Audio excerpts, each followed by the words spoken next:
Welcome to this midweek devotional. Today I want to talk about the doing versus the being.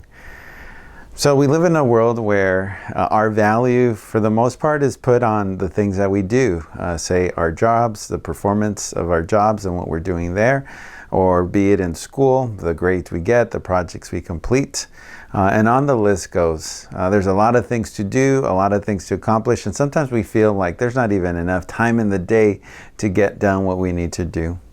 Well, today I want us to think about spiritually, what is it that God is trying to teach us in the middle of all this doing things? And as we look in today's word, we're going to learn that God has called us to something greater than just doing things in this world. And so we're going to look at the example of Nehemiah chapter 1 and chapter 2. I'm just going to read a couple verses just to give you a little bit of context. Nehemiah is not in Israel. He's far away. The people have been taken captive. And now he is praying and seeking God. And in his prayers, he says the following. O Lord, let your ear be attentive to the prayer of your servant and to the prayer of your servant who delight to fear your name, and give success to your servant today, and grant him mercy in the sight of this man. And so Nehemiah prayed and sought God. He was being with God. And because of this, then Nehemiah was able then to petition the king to then return to Israel, to return to Jerusalem. And upon arriving in Jerusalem, he realized that his job, his task was to build the walls in Jerusalem. This is what we read in chapter 2, verse 11. This is after Nehemiah is sent back to Israel, to Judah, and he's in Jerusalem. It says, "So I went to Jerusalem and was there 3 days. Then I rose in the night, and I and a few men with me, and I told no one what God had put into my heart to do for Jerusalem."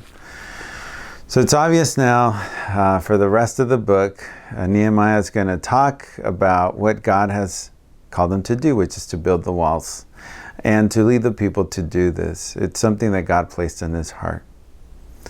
So for Nehemiah, the doing of what God had called him to do came from a being with God in prayer, discerning God's heart, discerning his own heart. So now we think about our own lives and all the many activities that we do. Are we doing things based on just what we want to do? Or are we doing things because we are with God? We are being with God. See, the great lesson that we learned through Nehemiah and throughout the Bible is that before we can be doing things, God calls us to be with him, to understand his heart, to understand what it is that he is trying to do in and through us, the being. This is one of the things that Jesus also talks about in John chapter 15. It's a passage that we've read in other times here at our church, and it says the following. Abide in me and I in you. That's what Jesus says. Abide in me.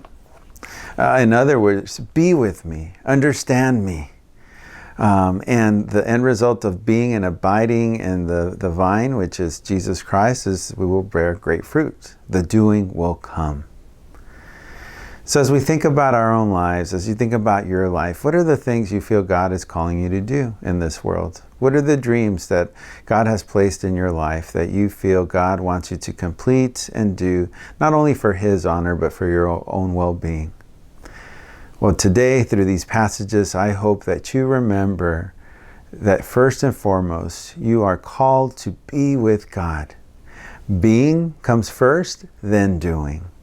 That's the great lesson that we learn from the scriptures. But humanly speaking, normally we feel that our doing leads to being. Our doing gives us value of being. But that's not the economy of God that we find in the scriptures. It is first, be with God. Understand that you're a child of God, that you're valued by him, and that whatever you do will not change that. When you realize that great truth, you could then move into the doing for God. Things that will not only honor God, but also encourage you in your own life. Well, thanks for being with us for this midweek devotional. I hope that you join us this weekend, whether it is in person or online, here on YouTube and Facebook. Thank you, and go in the peace of Christ that passes all understanding.